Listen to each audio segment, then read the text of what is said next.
Cassius? You want to do a road trip? All right, so me and him are going to put that sticker on in Vermont after we go to Wolfsgart. Yeah, should be a good time. However, my tires are absolutely shot. Check this out. So you guys saw me get this tire in Florida, and you saw me get the blowout on this tire in Virginia. And then I drove back from Florida knowing these things were shot, but I figured I had about, I don't know, 500 miles left on them or something. And then look at that.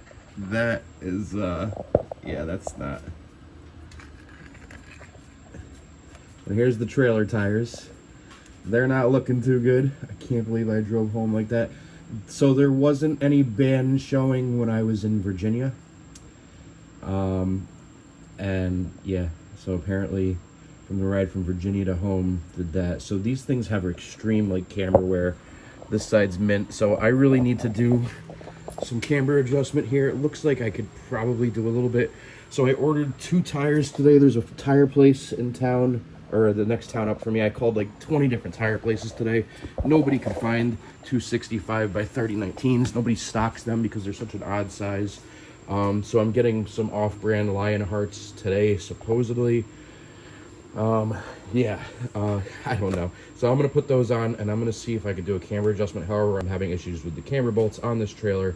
I could jack it up and move the tire, move the whole wheel like there's a bad wheel bearing, but it's not a wheel bearing. It's the camber adjustment bolts, which can't seem to tighten. I'm going to take them out, take a look at them, see if I can maybe clean them up or something. If not, I got to order new ones. I'm also going to adjust the camber on this car a little bit. I don't need that much to tuck. They seem to have a little bit of room here, so I should be able to correct this a little bit. I may roll my quarters, but going through tires every 10,000 miles sucks, and that's what happens to the trailer. I got about 10,500 miles. I got to do the exact math to find out, but it's about that. These were brand new when I put them on, and they're not anymore. When I was in Florida getting this tire changed, I had asked the guy to rotate these, take them off, dismount them, and remount them backwards. That way the worn part was on the outside, and the inside part could get another 10,000 miles out of it, theoretically. He didn't want to touch the wheels. He was worried he was going to mess up the carbon lips, so I said, okay. It's kind of a waste of tires. I could have got another 10,000 miles off of these, or at least close to it. But now with the band showing, the belt showing, I am not going to risk that at all. These are now trash. It's unfortunate. It's a waste. All right, I had to grab the eraser to take off all the saran wrap sticky stuff that Copart puts on these. Johnny, NSX Explorer, gave me these, and he gave me 2 red ones. Gave me helped me out because this one flew off on the tail of the Dragon, or actually it wasn't the tail of the Dragon. I'm not sure exactly where it was. It's either in Georgia, Tennessee, South Carolina, or North Carolina. If anybody happens to see a black one of these in that location on the side of the road, let me know, and I'll, give you a reward for finding it. The other side is black. I'm not sure if I'm gonna mount the other red one that he gave me, or maybe I'll paint them both black. I kind of like it, even though the car is red, and this is a coupe. All the Targas came with color matched. All the coupes came with black capsule kind of things for the cockpit, pillars, roof. I'm not sure if I should make them red or paint the other red one I have black. Let me know what you guys think in the comments, what looks better. I personally think the black looks better. I think it looks more sleek. The red makes it look more tall, at least that's my concern, especially because I did this black line here to kind of match it. So yeah, let me know what you guys think in the comments, if I should paint the pillars red on both sides or black on both sides. Or I could leave red on one side and black on the other and see whoever notices. And even though the Targas came with red pillars, roofs, A pillars and B pillars, I kind of like the black look. It makes it look kind of like a fighter jet cockpit, all black glossy glass, like a big bubble. So let me know what you think about that too, if I should wrap this black, gloss black. By the way, that's before the magic eraser, and that's after the magic eraser. So I'm gonna buff them, a little more magic eraser up there, and yeah, either paint them black like that one or not. For now, I'm gonna clean and buff this red one. They're both gonna be matching red until I decide if I want to paint them or not. That'll probably happen when I repaint the whole car, because I do want to eventually make it look flawless.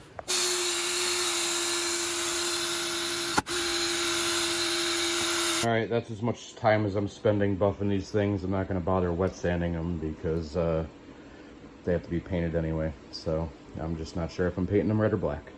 So my wheels got a little messed up. I just had new tires mounted on it. It's like impossible to mount tires that are front mount with carbon lips like this. They're gonna get messed up. So eventually, I keep saying this, I will go back to polished aluminum. But I scored. I got 2 brand new tires mounted and balanced, and 3 brand new tires right there for 400 and change. So not a bad deal. Less than $100 a piece. And then I'm underneath there messing around with that camber adjustment bolt. The problem is when you mess with it, it also messes with the toe. So there's a toe adjustment too. But I put the camber all the way out, and I don't know if they're still gonna tuck, so I may have to run a little bit of camber. We'll see when I air down what happens. Okay, so I've done alignments on my car before, and I've used the string method, and I've done the toe adjustment on my front wheels. And I understand how that works, and it's been great ever since.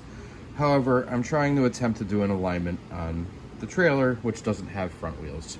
So what I'm doing, and I may be wrong about this because my brain isn't really working, I measured from the center of my tongue over, and I did it on both sides. But what I did before that was I measured the distance of the string, which is touching this lip and the other lip on the other side, and I got 75 inches between the string. So I did half of that to the center of the tongue and then the other half to the center of the tongue. And what I have here is a gap. So what I want to do is toe this out until the gap between the string here and the gap between the string there is the same. Then I'm going to do the same thing on the other side. I don't know if this is right or if it's going to work, because the thing is, it won't be a 75-inch distance here anymore when I toe this out. So I'm not really sure. I'm trying to figure it out. If anybody's ever done alignments on trailers, leave a comment below on what I'm supposed to do, or link a video that explains it, because I couldn't find anything. Also, I put my camber all the way as little as possible, and the wheels still do tuck, but barely. So that's good. I won't have as much camber wear anymore. I won't destroy expensive tires. Not that these are expensive, but I won't destroy cheap tires either. I also took a measurement in here from the back of the wheel to that bolt right there, and I did the same thing on the other one and got it. It was like 17 inches. And I got the same thing on the other side. So I got the string centered to the trailer, or the trailer centered to the string in the back and the front, and I just made the wheels aligned with that same distance from the string on both sides. So that should work. I hope it doesn't mess it up too bad, because the trailer did handle amazing before, even at high speeds. But it was hardly any adjustment at all to get it to work. So hopefully I don't chew through tires. Get more than 10,000 miles anyway. So as much as I would like to bring one of my low profile jacks, they're big and heavy, and this one's a little smaller, but it's just as heavy. And as much as I like regular jacks, this one's not low profile, by the way. It's just a normal little trolley jack. I'm gonna bring one of these Widowmakers. It's not as convenient, but it takes up a lot less room and a lot less weight. And as much as I like my Formula Red grill, it's great for if I'm camping with a group of people and we need to make a bunch of steaks or burgers. But I'm not going to bring that. I'm going to buy a smaller one-person grill for me, and I'll keep that for when I'm going with groups of people. Today I'm going to do an oil change on the car, and I may attempt to either get an alignment professionally, or I may do it myself. I just did it on the trailer. I actually did a lot of adjustment. I put my camber, instead of all the way out, all the way in, which made me toe in dramatically. I think it was toe in. So I just adjusted that to bring the toe out. I picked the center point, which is my tip of my tongue, and I measured from the toe hooks in here, the factory toe strap mounting locations, from the inside of the lip, and I did that on both sides, made it the same. Then I ran a string touching the back lip here and the back lip on the other side, and I measured the distance between those, which I had 75 inches at first, and I ran it up there, and then I did half of 75 inches from the tongue hitch there to a jack stand there and on the other side, and I ran my string My string was then parallel, and I messed with the toe until I got the distance between the string to be the same on both. I believe I am now pretty much straight with just about no toe, but I did, if there was a little bit of angle, it was biased towards toe in, and hopefully that works. I'm going to take it for a test drive now, rip around on it and see how it handles. Hopefully it handles just as well as it did before. So I am reloading this thing with tools and camping gear because that's how it's going to be hauled around. I still have some more stuff to put in here, but let's see how it goes. And then when I get back, I'm going to stop at Walmart and grab oil and whatnot, and another little camping grill, like a mini one-person one. All right, so I was really kicking myself in the ass when I got that blowout in Virginia because I had told myself, oh, I'm only going to go for a 12-hour drive. I'll just bring spare rubber. I don't need to bring 2 spare full wheels. I was concerned about weight in the trailer on its maiden voyage, and I was like, nothing's going to happen in 12 hours. I didn't realize that my car was eating tires this quickly, and neither was the trailer. And they looked decent when I left. I thought there was plenty of tread on it, but apparently looking okay means they're about to go bad. They pretty much need to be meaty. Hopefully my adjustments for the alignment on both the car and the trailer are going to make a big difference in that. Fingers crossed. But in the meantime, I'm thinking, if I had had a spare wheel that night, then I wouldn't have needed the help from somebody, a kind, person who gave me the donut from their Honda Accord out of the trunk. I would have just put on one of my spare wheels. But the thing is, I would have been driving with mismatching wheels, and that's going to bother me, even though it's just a cosmetic thing. And I would have had to carry all that extra weight. So I was thinking that if I had done that, I would have wanted to change the wheel off of the spare wheel and onto the matching Workmeisters anyway. So I would have driven right to a tire place and had them dismount it off the wheel and mount it onto the tire. So in that case, carrying a donut for me and just some spare rubber is fine. And that would save me weight rather than carrying 2 full spares around and then, leaving those on permanently during the trip and then throwing my whatever flat Workmeister in there. So the other good thing about it is I have to carry 2, so the other thing is I'd have to carry 2 spare fulls, one for the fronts, one for the rears, 118, 119. Now, I can do that with just rubber. Now, if I get a blowout on 2 tires at the same time, if I had a pothole and get a blowout 2 tires, that's a problem. And that would be good when I have 2 full spares with tire mounts on them.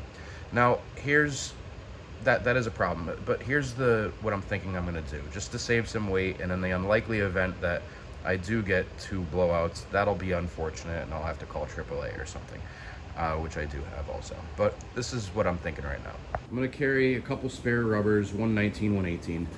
The donut thing worked out. The guy gave me the donut, and it brought me to Firestone, where I had the wheel changed. The rear Yokohama over here. However, this donut has a bubble on it. Now, I've never used a donut before. I always just would change a tire or call AAA or whatever. But for this case, I want to save weight and room. So I'm thinking I'm going to bring an NSX spare. Now, I don't even know if you can get rubber for these things anymore, and I've never used donuts before. But these things are pretty amazing they're all like folded in themselves, and look how much smaller it is than that. Now, the NSX comes with a spare. This is what comes in the front, and it comes deflated because if it was inflated, you can't close the hood. So this is what Acura gave you, a flat spare tire, and then they give you a little NSX air pump in the toolkit in the trunk to inflate it when you need it. Now, I have 2 or 3 of these. I don't know where my third one is, but I found these 2. This one has some decent tread on it, but it is dry rotted because it's probably 30 years old or something like that. This one looks used, like somebody was driving it for a while. So I'm gonna go with the one with tread. However, it's a little dry rotted, but watching these things inflate, it actually becomes as big as that one. And I don't know if they all do this, but it's pretty neat. So my friend was saying they all do that, but I think he's mistaken because most cars don't come with deflated tires. They come with inflated ones. So I don't know why they would need it to save room. Is this like some special bespoke NSX spare tire? I know the wheel is, but anyway, when I inflate it, this happens.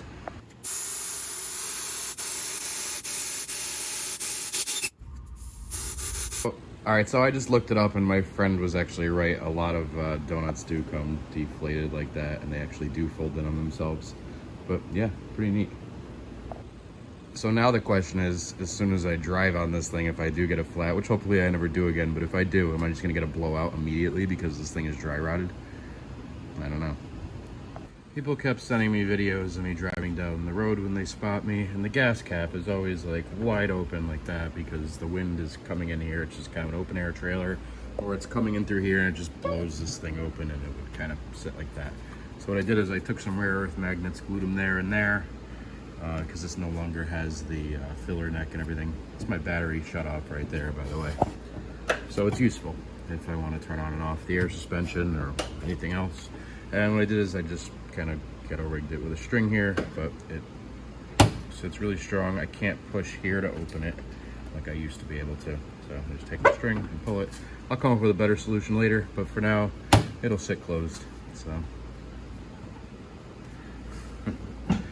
I was thinking I might just do like a little L bracket on the inside with like a little tab here that you could barely see, but enough for you to pinch and pull open. But these rare earth magnets are very strong.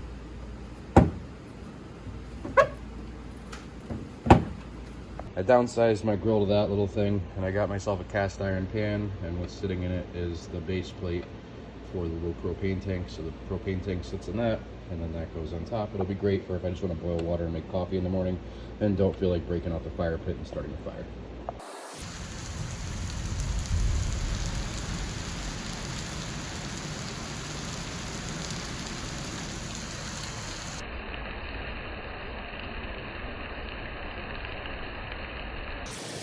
So I just took the trailer for a little test drive after I did the alignment, and it feels great. Doesn't feel any different really than, I mean, it doesn't feel any better or worse than before, but it does feel a little different, but maybe that's just because I'm so used to it before. I took some twisties, went on the highway, got up to speed, everything seemed fine and stable. I still have to do the alignment on the back. I'm not gonna have time to, I don't think. So maybe I'll do that when I'm on the road. So we're sitting here doing the oil change, and I was looking at my camber adjustment bolts right here, and I'm already as little camber as I can get, so I guess maybe I'm just riding too low and there's not much I can do about it. I'm gonna get wear on the inside of these tires. It is what it is, so that's all I can do. If I turn this the other way, 180 degrees, it'll give me the most camber. This is the least. Alright, so I just got these trunk storage organizer things from Harbor Freight. They were cheap, it was like 20 bucks for both of them. But this is my trunk setup right now, so I'm not done packing it up and organizing. I'm gonna put some more stuff in here, but here's all my camera equipment. I also have a tripod, as well as a light bar for light painting, because I like to do that. Underneath is my manifold. Over here is a compressor tucked away back there, water air separator, drain, clothing. I'm also gonna have like a little overnight bag there full of toiletries, toothbrushes, mouthwash, stuff like that. Camera equipment, this will be fluids for the car. I got my coolant, refrigerant, fluid transfer pump, siphon dealy, oil, gauges for refrigerant, and then I have some car detailing stuff, even though I don't wash the car that much. Over here, fire extinguisher and my secondary compressor, and that's it. So very convenient. Glad I got this. Makes things a lot more organized and easier to find what I need. So, you want to go for a ride in the car? Come here, bud.